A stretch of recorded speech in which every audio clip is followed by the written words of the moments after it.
வணக்கம். ஆகாஷவாணி.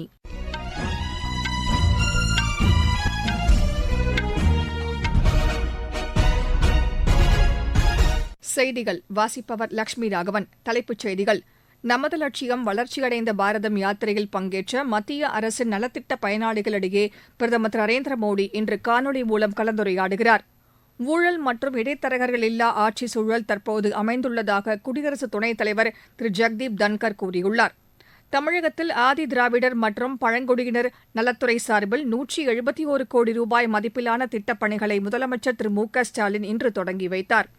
எண்ணூர் தனியார் ஆலையில் ஏற்பட்ட வாயு கசிவால் பாதிக்கப்பட்ட மக்களை மாநில அமைச்சர் திரு மா சுப்பிரமணியன் இன்று நேரில் சந்தித்து நலம் விசாரித்தார். தில்லியில் கடும் பனிமூட்டம் காரணமாக ரயில் மற்றும் விமான சேவை பாதிக்கப்பட்டுள்ளது. இனி விரிவான செய்திகள்.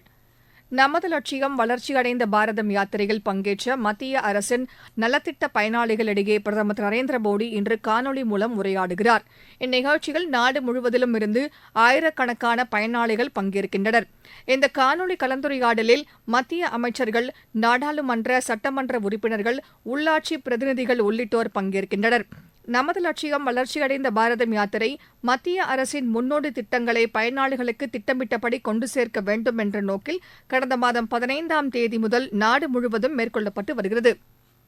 மத்திய பிரதேச மாநிலம் குவாலியரில் நடைபெற்ற தபேலா இசை நிகழ்ச்சியில் பங்கேற்ற கலைஞர்களுக்கு பிரதமர் திரு நரேந்திர மோடி பாராட்டு தெரிவித்துள்ளார்.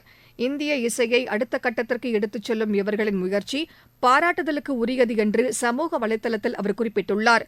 தால் தர்பார் என்ற பெயரில் நடைபெற்ற இந்நிகழ்ச்சியில் கின்னஸ் சாதனை படைக்கும் வகையில் 1282 தபேலா கலைஞர்கள் பங்கேற்றனர். ஊழல் மற்றும் இடைத்தரகர்கள் இல்லா ஆட்சி சூழல் தற்போது அமைந்துள்ளதாக குடியரசு துணைத் தலைவர் திரு ஜெகதீப் தன்கர் கூறியுள்ளார்.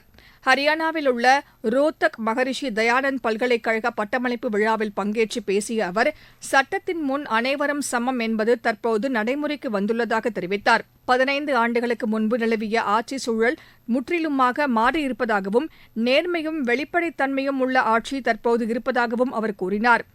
உறுதியான கொள்கைகளும் அரசு நிர்வாகமும் இளைய தலைமுறையினருக்கு சாதகமான சூழலை உருவாக்கி இருப்பதாக திரு ஜெகதீப் தன்கர் குறிப்பிட்டார். ஜம்மு காஷ்மீரில் பாதுகாப்பு நிலைமை குறித்து ஆய்வு செய்வதற்காக பாதுகாப்புத்துறை அமைச்சர் திரு ராஜ்நாத் சிங் இன்று அங்கு பயணம் மேற்கொள்கிறார்.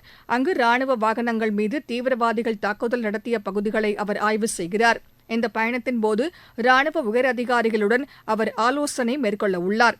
எல்லைப் பகுதியில் உள்ள ரஜௌரி மற்றும் பூஞ்ச் மாவட்டங்களில் ராணுவ வீரர்கள் மற்றும் பொதுமக்களை சந்தித்து திரு ராஜ்நாத் சிங் உரையாட இருப்பதாக எமது செய்தியாளர் தெரிவிக்கிறார்.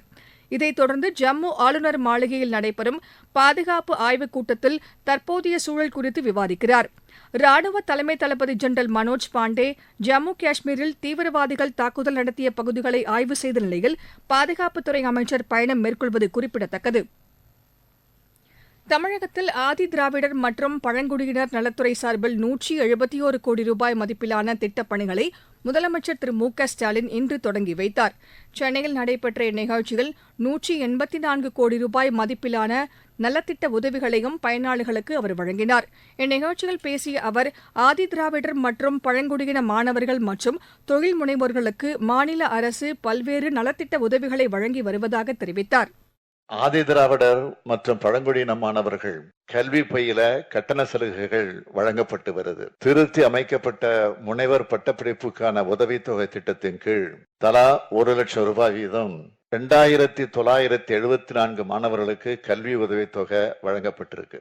வெளிநாடுகளுக்கு போய் உயர்கல்வி பயில மாணவர்களுக்கான வருமான உச்சவரம்பு 8 லட்சம் ரூபாயாக உயர்த்தப்பட்டு 31 மாணவர்களுக்கு கல்வி உதவித்தொகை வழங்கப்பட்டிருக்கு.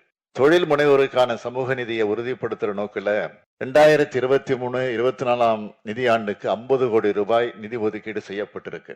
இந்த திட்டத்தின் கீழ் இந்த நிதியாண்டுல மொத்தம் 26 நிறுவனங்கள் தேர்வு செய்யப்பட்டிருக்கு. இதுல 11 நிறுவனங்கள் மகளிரால் நிர்வகிக்கப்படுபவை என்பது குறிப்பிடத்தக்கது. கோவை பெங்களூரு இடையேயான வந்தே பாரத் ரயில் சோதனை ஓட்டம் இன்று நடைபெற்றது. இந்த ரயிலில் முதல் வகுப்பில் 44 பேரும், இரண்டாவது வகுப்பில் 592 பேரும் பயணிக்கலாம். ஜனவரி 1ஆம் தேதி முதல் இந்த ரயில் மக்கள் பயன்பாட்டிற்கு வரும் என்று எமது செய்தியாளர் தெரிவிக்கிறார். நீங்கள் கேட்டுக்கொண்டிருப்பது ஆகாஷவாணியின் செய்தி அறிக்கை. यही समय है, सही समय। இதுதான் வேளை, சரியான வேளை. ஒவ்வொரு தேசத்தின் வளர்ச்சி பயணத்தின் போதும் தேசம் முன்வந்து புதிய உறுதிப்பாடுகளோடு முன்னேற்ற பாதையிலே பயணிக்கக்கூடிய அற்புதமான ஒரு வேளையும் பிறக்கும். புதிய பாரதத்தின் துவக்கத்தின் இது அமுத காலம். இதுவே கோடானு கோடி நாட்டு மக்களுடைய உறுதிப்பாடாகும். அமுத காலம் 25 ஆண்டுகளுக்கு ஆனது. ஆனால் நாம் நம்முடைய லட்சியங்களை அடைவதற்காக இப்போதிலிருந்தே முனைப்புடன் செயல்பட வேண்டும். भारत को गढ़ने का यही समय है. தமிழகத்தில் எண்ணூர் தனியார் ஆலையில் நேற்று இரவு வாயு கசிவு ஏற்பட்டது. இதன் காரணமாக உடல்நலம் பாதிக்கப்பட்ட அப்பகுதி மக்கள் சென்னை அரசு ஸ்டான்லி மருத்துவமனையில் சிகிச்சை பெற்று வருகின்றனர். மாநில மக்கள் நல்வாழ்வுத்துறை அமைச்சர் திரு மா சுப்பிரமணியன் இன்று அவர்களை நேரில் சந்தித்து பேசினார். அவர்களது உடல்நலம் குறித்து மருத்துவர்களிடம் அவர் கேட்டறிந்தார். பின்னர் செய்தியாளர்களிடம் பேசிய அமைச்சர் நெஞ்சு எரிச்சல் மற்றும் கண்ணெரிச்சல் காரணமாக அரசு மருத்துவமனையில் 6 பேரும் தனியார் மருத்துவமனையில் 36 பேரும் சிகிச்சை பெற்று வருவதாக தெரிவித்தார். இந்த விவகாரம் தொடர்பாக தென்மண்டல தேசிய பசுமை தீர்ப்பாயம் தாமாக முன்வந்து வழக்கு தொடர்ந்துள்ளது. இவ்வழக்கு அடுத்த மாதம் ஜனவரி 2ஆம் தேதி விசாரணைக்கு எடுத்துக் கொள்ளப்படுகிறது.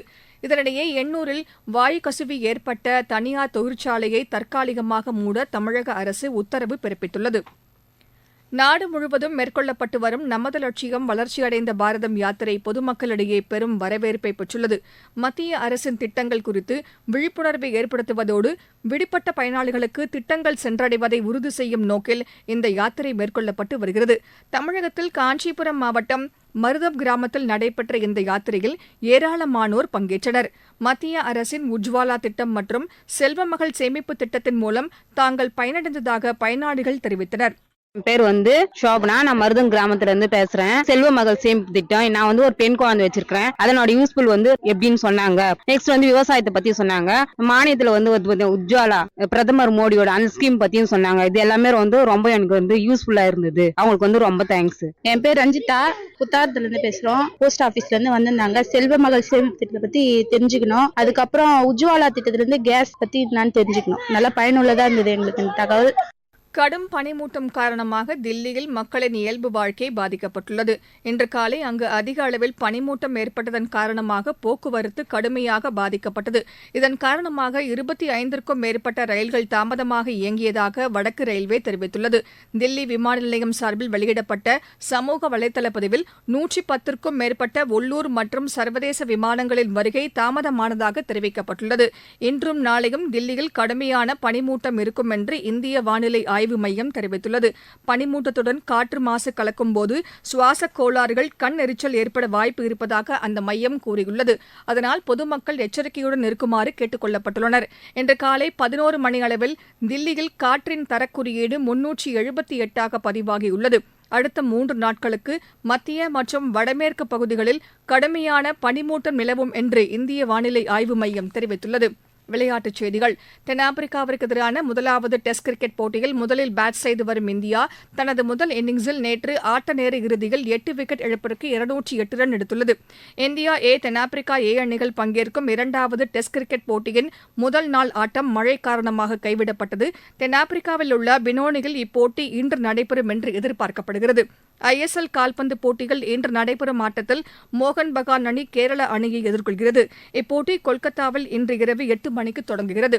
புரோ கபடி லீக் போட்டியில் இன்று நடைபெற உள்ள ஆட்டங்களில் ஜெய்ப்பூர் தில்லி அணியையும் தமிழ்நாடு குஜராத் அணியையும் எதிர்கொள்கின்றன. இப்போட்டிகள் இந்தோரில் இன்று இரவு நடைபெறுகின்றன. மீண்டும் தலைப்புச் செய்திகள். நமது லட்சியம் வளர்ச்சியடைந்த பாரதம் யாத்திரையில் பங்கேற்ற மத்திய அரசின் நலத்திட்ட பயனாளிகளிடையே பிரதமர் திரு நரேந்திர மோடி இன்று காணொலி மூலம் கலந்துரையாடுகிறார். ஊழல் மற்றும் இடைத்தரகர்கள் இல்லா ஆட்சி சூழல் தற்போது அமைந்துள்ளதாக குடியரசு துணைத் தலைவர் திரு ஜெகதீப் தன்கர் கூறியுள்ளார். தமிழகத்தில் ஆதி திராவிடர் மற்றும் பழங்குடியினர் நலத்துறை சார்பில் 171 கோடி ரூபாய் மதிப்பிலான திட்டப் பணிகளை முதலமைச்சர் திரு மு.க.ஸ்டாலின் இன்று தொடங்கி வைத்தார். எண்ணூர் தனியார் ஆலையில் ஏற்பட்ட வாயு கசிவால் பாதிக்கப்பட்ட மக்களை மாநில அமைச்சர் திரு மா சுப்பிரமணியன் இன்று நேரில் சந்தித்து நலம் விசாரித்தார். தில்லியில் கடும் பனிமூட்டம் காரணமாக ரயில் மற்றும் விமான சேவை பாதிக்கப்பட்டுள்ளது. இத்துடன் இந்த செய்தி அறிக்கை நிறைவு பெற்றது.